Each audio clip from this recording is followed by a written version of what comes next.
ഒരുപോള കണ്ണടയ്ക്കാതെ കേരളം മനസ്സുകൊണ്ടും ശരീരം കൊണ്ടും വയനാട്ടിലെ മുണ്ടക്കൈയിലേക്കും ചൂരൽമലയിലേക്കും ഓടിയെത്തിയ ദിവസങ്ങൾ നമ്മൾ മറന്നിട്ടില്ല. രാത്രി ഉറങ്ങുന്ന സമയത്ത് പ്രകൃതി സംഹാര താണ്ഡവമാടിയപ്പോൾ മുണ്ടക്കൈക്കും ചൂരൽമലയ്ക്കും നഷ്ടപ്പെട്ടത് തങ്ങളുടെ എല്ലാമാണ്. അവിടെ നിരവധി ആളുകൾ മരിച്ചു, നിരവധി മൃതദേഹങ്ങൾ ഇപ്പോഴും കിട്ടാതെ നിൽക്കുന്നു എന്ന് ചൂരൽമലയിലെ ആളുകൾ തന്നെ പറയുന്ന സാഹചര്യം.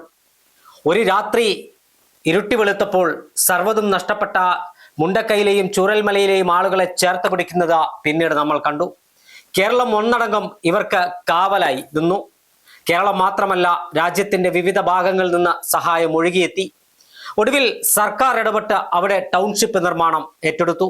സർക്കാർ മാത്രമല്ല, വിവിധ രാഷ്ട്രീയ പാർട്ടികളും സന്നദ്ധ സംഘടനകളും ഈ ടൗൺഷിപ്പ് നിർമ്മാണത്തിനും അതോടൊപ്പം തന്നെ വീട് നിർമ്മിക്കാനും അടക്കം ചുക്കാൻ പിടിക്കുന്നതും കേരളം കണ്ടു. ജാതിക്കും മതത്തിനും രാഷ്ട്രീയത്തിനും എല്ലാം അതീതമായി കേരളം ഒറ്റക്കെട്ടായി നിലയുറപ്പിച്ച ദുരന്ത ഭൂമി. എന്നാൽ വയനാട് ടൗൺഷിപ്പിൽ ദുരിതബാധിതർക്ക് നിർമ്മിച്ചു നൽകിയ വീടിനകത്തെ വിള്ളലുമായി ബന്ധപ്പെട്ട ഏറ്റവും പുതിയ ആരോപണമാണ് ഇപ്പോൾ കേരളം ചർച്ച ചെയ്തുകൊണ്ടിരിക്കുന്നത്. ഒരു ഭാഗത്ത് ദേശാഭിമാനി അടക്കമുള്ള CPMന്റെ മുഖപത്രം പറയുന്നു അത് വിള്ളലല്ല, മാർക്കർ പേന കൊണ്ട് വരച്ചതാണെന്നാണ്.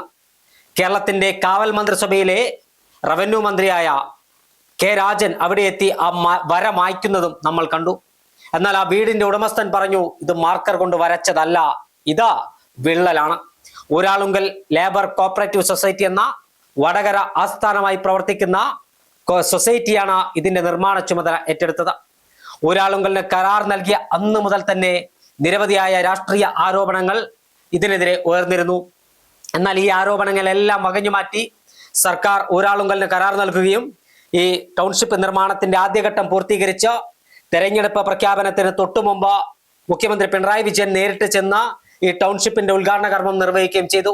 എന്നാൽ കൊട്ടിഘോഷിച്ച ലക്ഷക്കണക്കിന് രൂപ ചെലവിട്ട് നിർമ്മിച്ച വീടിനകത്ത് ഇത്തരത്തിൽ ഒരു വിള്ളൽ ഉണ്ടാകുമ്പോൾ അതിന് ഉത്തരം പറയേണ്ട ബാധ്യത ഒന്നാമത് ഉള്ളത് ഊരാളുങ്കൽ ലേബർ കോപ്പറേറ്റീവ് സൊസൈറ്റിക്കാണ്, രണ്ടാമത്തത് സംസ്ഥാന സർക്കാരിനാണ്, മൂന്നാമത്തത് റവന്യൂ വകുപ്പിനാണ്.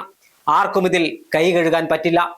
കാരണം കേരളം ഒരു ദുരന്തത്തെ അഭിമുഖീകരിച്ചപ്പോൾ കേരളത്തിന്റെ ആ മുണ്ടക്കൈ ചുരൽമല പ്രദേശത്തെ മുഖ്യധാരയിലേക്ക് കൈപിടിച്ചുയർത്താൻ 1 രൂപ നാണയത്തൊട്ട് മുതൽ ലക്ഷങ്ങളും കോടികളും സംഭാവന ചെയ്ത ആളുകളുണ്ട്. അവരോട് കൊഞ്ഞനം കുത്തുന്ന നിലപാടാണ് സർക്കാരും ഊരാളുങ്കൽ സൊസൈറ്റിയും ഇപ്പോൾ സ്വീകരിച്ചു കൊണ്ടിരിക്കുന്നത്. എന്തായാലും ഇത് വകവെച്ചു തരാൻ നിർവാഹമില്ല. പുതുതായി നിർമ്മിച്ച വീടിനകത്ത് വിള്ളൽ വന്നിട്ടുണ്ടെങ്കിൽ ഊരാളുങ്കൽ ലേബർ സൊസൈറ്റി എന്ന കമ്പനിയെ എന്ന സ്ഥാപനത്തെ കരിമ്പട്ടികയിൽപ്പെടുത്താൻ സംസ്ഥാന സർക്കാർ തയ്യാറാകണം. സർക്കാർ ഊരാളുങ്കലിന് എല്ലാം വാരിക്കോരി നൽകുകയാണെന്ന നേരത്തെ തന്നെ പ്രതിപക്ഷം നിരന്തരം നിരവധി തവണ ആരോപണം ഉന്നയിച്ചിരുന്നു. ഏറ്റവും അവസാനത്തെ ഉദാഹരണമാണ് ഇപ്പോൾ ഉണ്ടായിരിക്കുന്നത്. എന്നാൽ ഇത്തരത്തിൽ ഒരു വീടിന് വിള്ളൽ വന്നു എന്ന വാർത്ത പുറത്തു വരുമ്പോൾ അത് സ്ഥിരീകരിക്കാൻ അവിടെ ഓടിയെത്തേണ്ടത് കേരളത്തിന്റെ റവന്യൂ മന്ത്രി കെ രാജനല്ല. അദ്ദേഹത്തിന്റെ പണി അതല്ല. അദ്ദേഹം ചെയ്യേണ്ടത് ആ വിള്ളൽ വീണിട്ടുണ്ടെങ്കിൽ ആ വിള്ളൽ അതുമായി ബന്ധപ്പെട്ട് കൃത്യമായി അന്വേഷണം നടത്തി ഈ നിർമ്മാണ ചുമതല ഏറ്റെടുത്ത ഊരാളുങ്കൽ എന്ന് പറയുന്ന കോപ്പറേറ്റീവ് സഹകരണ സൊസൈറ്റിക്ക് അതുമായി ബന്ധപ്പെട്ട അവരോട് വിശദീകരണം തേടി അവരെ കരിമ്പട്ടികയിൽപ്പെടുത്താനുള്ള നടപടിയായിരുന്നു റവന്യൂ മന്ത്രി കെ രാജൻ സ്വീകരിക്കേണ്ടത്. നിർഭാഗ്യവശാൽ അദ്ദേഹത്തിന്റെ ഭാഗത്തുനിന്ന് അതല്ല ഉണ്ടായത്. ഊരാളുങ്കലിനെ വെള്ളപൂശാൻ തുടുക്കപ്പെട്ട് നീക്കം നടക്കുകയാണ് ഇപ്പോൾ കേരളത്തിലെ CPMകാരും CPIക്കാരും DYFIക്കാരും അടക്കം.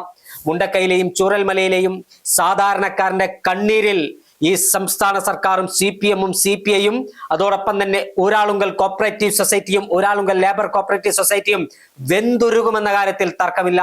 മാതാപിതാക്കളെ നഷ്ടപ്പെട്ടവർ, മക്കളെ നഷ്ടപ്പെട്ടവർ, ഒരു വീട്ടിലെ 16 ജീവനുകൾ പൊലിഞ്ഞ ആളിന്റെ വീട്ടിലാണ് ഇത്തരത്തിൽ വിള്ളൽ ഉണ്ടായിരിക്കുന്നത്. ഇത് ചൂണ്ടിക്കാണിച്ച ആളെ സാമൂഹ്യ മാധ്യമങ്ങളിലൂടെ വളഞ്ഞിട്ട് ആക്രമിക്കാനാണ് CPMന്റെ സൈബർ പട ശ്രമിച്ചുകൊണ്ടിരിക്കുന്നത്. ഇത് കേരളം പൊറുക്കില്ല, ഒരു സംശയവും വേണ്ട. ഊരാളുങ്കൽ കോപ്പറേറ്റീവ് സൊസൈറ്റി ഇതിൽ കള്ളപ്പണി എടുത്തിട്ടുണ്ടെങ്കിൽ അവരെ കൊണ്ട് മറുപടി പറയിപ്പിക്കുമെന്ന കാര്യത്തിൽ തർക്കം വേണ്ട.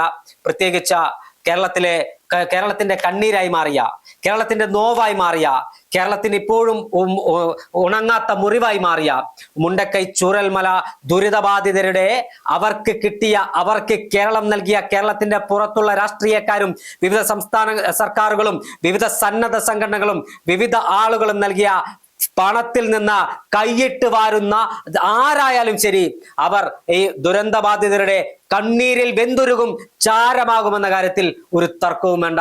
മുണ്ടക്കൈ ചൂരൽമല ദുരിതബാധിതരോട് സംസ്ഥാന സർക്കാർ ഇപ്പോൾ കാണിച്ചുകൊണ്ടിരിക്കുന്ന അങ്ങേയറ്റത്തെ അവഹേളനമാണ്. അവരെ അപമാനിക്കുന്നതിന് തുല്യമായ പ്രവർത്തികളാണ് നടക്കുന്നത്.